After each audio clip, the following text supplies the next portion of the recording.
Hello, everyone. Welcome to Keep It Spiritually Simple. I'm your host, Sandra McGellis. Happy Thanksgiving.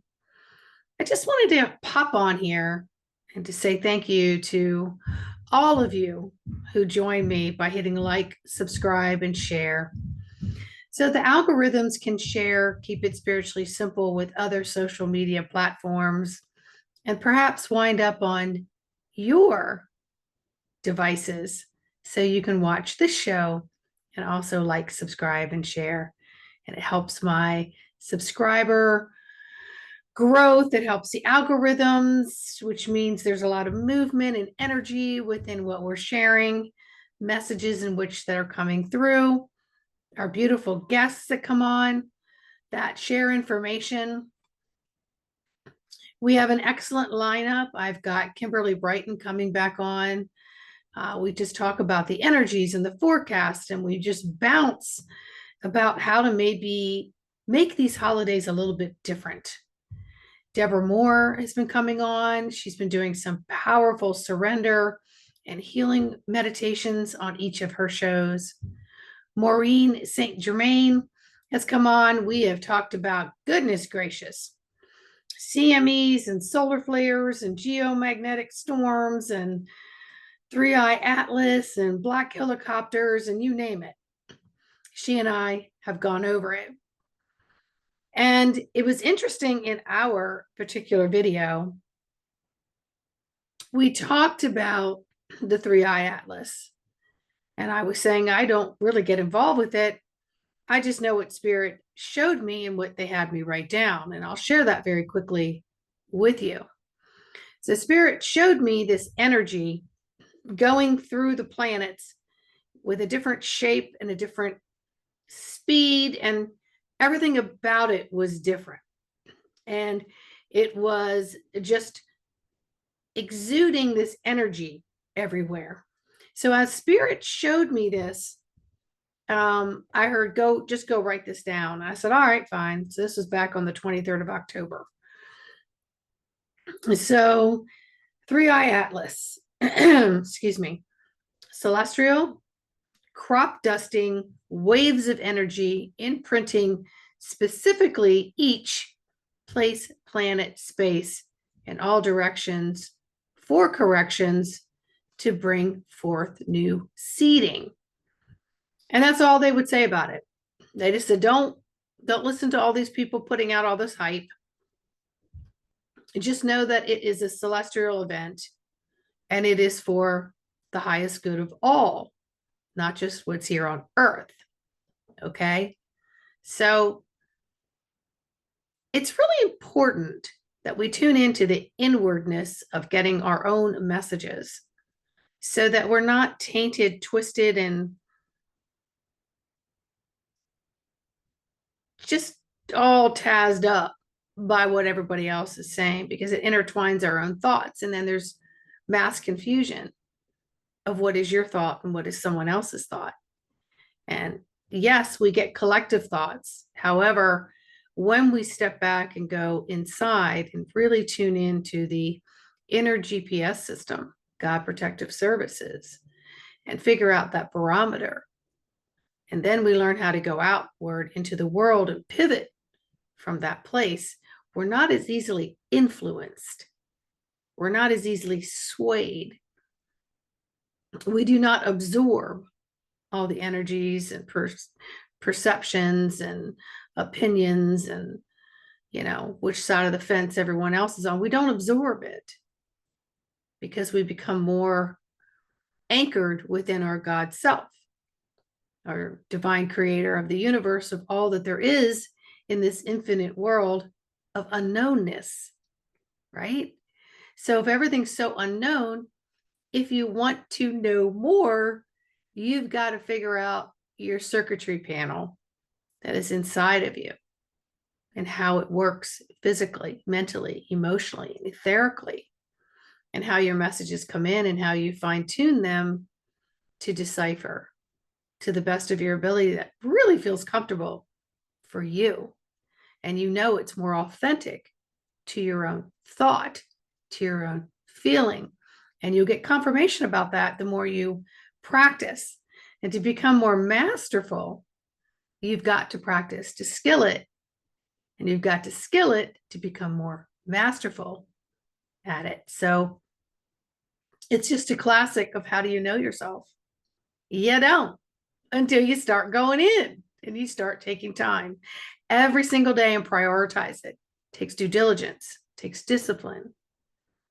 And once you start tapping into that and you have that feeling, there is such an amazement of it's just a different, unique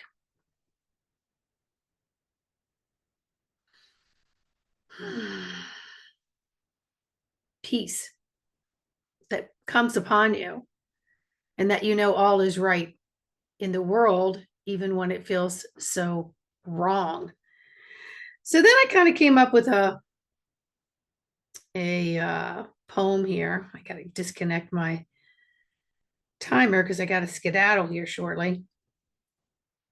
And my timer's on for everything just to keep myself a little more organized. And then I don't feel so frustrated. And the other thing Spirit's saying right now is please remember that there's so much energy coming in and out of Mother Gaia.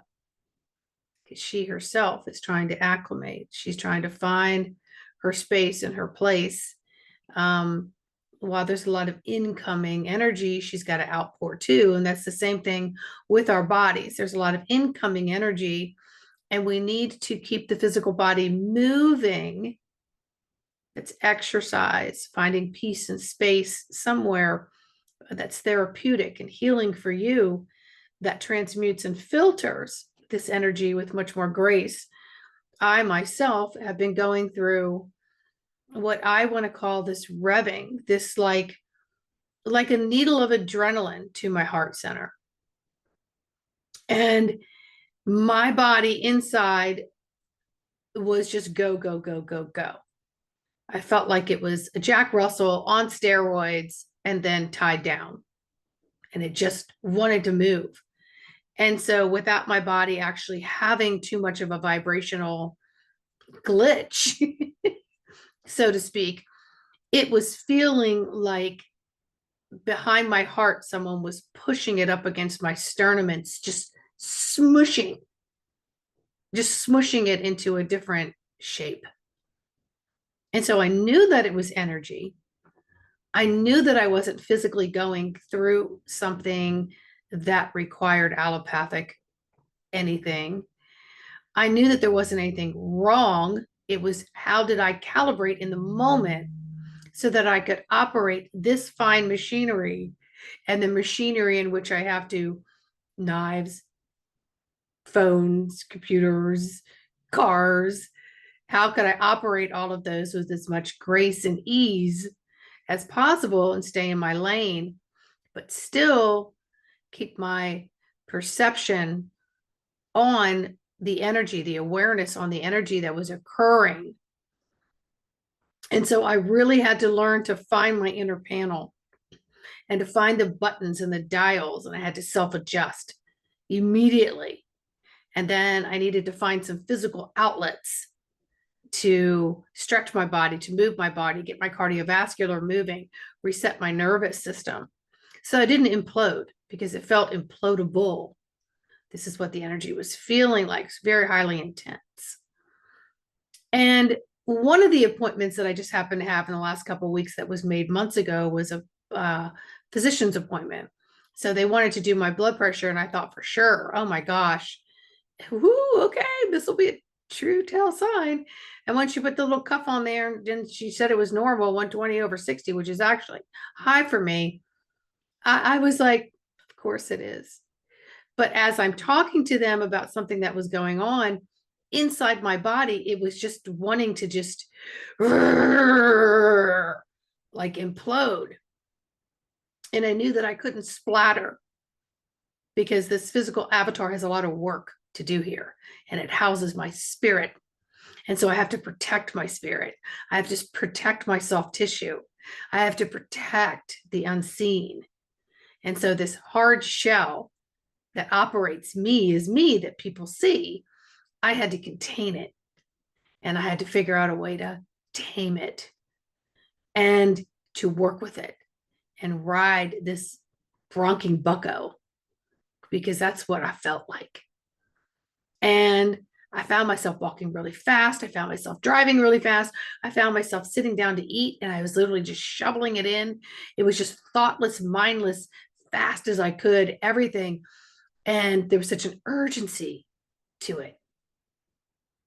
And I knew, I was aware of it. I was so aware of it. I kept saying, what is going on here? What is going on here? At the same time, both of my mechanical arms are feeding my face, or my legs are moving like, gotta get there, 10 and 2, gotta go, blinders on, just speeding everywhere. And this overdrive, I could tell if I kept it up, was going to burn me out. Yeah. So I had to walk a little bit more with nature. I had to stop and intentionally bless all things that I was doing. And repeatedly, I kept saying, this too shall pass, and this too shall pass. But man, when you're in it, it feels like crisis mode. It's acute. If you keep it up, it becomes chronic acute. And I just didn't want that. And I also wanted to be very mindful and conscientious about what I was saying, what I was doing, who I was relaying it to, because I didn't want to create harm that I had to undo. Harma. I didn't want to create Harma-Karma. Boy, that just fell through and out of my mouth. Boy, a lot of things get created this way when you know you're connected to spirit. So I didn't want to Harma-Karma with anybody, because I didn't want to have to apologize because I wasn't able to contain and harness and filter and process my own energy that I am responsible for. So I hold myself to a standard of accountability. And so anywho, that is kind of where we are in the moment. More energies will be hitting the planet because we're feeling the collective. We're feeling the breakdown of a lot of industries. And so don't get all caught up in all of that. It's, how are you going to walk through the fire? How are you going to walk through the brimstone? How are you going to walk through sinkholes and avoid them? How is it that you're going to know thyself so that you can contain thyself and control thyself and get in the commander seat of this physical, mental, emotional, and etheric avatar, so that you can live your spiritual life as a spiritual being in this hard shell meat suit? So one of the fastest ways to get yourself aligned is to stop, become aware that something's going on, sit with it, allow it to enter the body, allow to feel the uncomfortableness that occurs while you're allowing all this energy to come up and out and in and out and sideways. You've got to allow that to just be present. So now you become aware with it. Then you want to stop and just breathe and connect with your breath and get the nervous systems, your sympathetic, your parasympathetic, sympathetic fight or flight, parasympathetic rest to digest, and your vagus nerve, which sends all kinds of information throughout the body from around the stomach area up to the brain, the base of the brain. And so one of the best ways to override that is to get yourself into breathing. So if you breathe into the count of 4, pause and hold to the count of 4, release through the mouth to the count of 4. Releasing through the mouth also helps the visceral, the stomach muscles really relax, and build yourself up where you can hold a little longer, pause a little longer, release a little bit longer, and become aware that, hey, I am a being standing in the midst of this tsunami of cray-cray. And how do I maneuver myself from point A to point B safely and create no Harma-Karma to thyself or to anyone around me in my vicinity? So as you watch others maybe unravel, be a witness to that, and pat yourself on the back and be thankful that you're learning how to connect with the who of you, right? because the who of you is what it is here, learning all of its life lessons. There is no good, there is no bad, there is no indifferent. It's a lesson. Everything's a lesson. And how do you feel about each lesson? And how do you want to tweak each lesson? Or how do you want to maybe bucket in the bucket and never do that again? Who knows? It's up to you. So today, be thankful that you have a roof over your head, food in your belly, that you have clothes on your back, that you have whatever it is that you have from the external world, and that you have the ability from the inner world to maneuver through the external world with more grace and ease.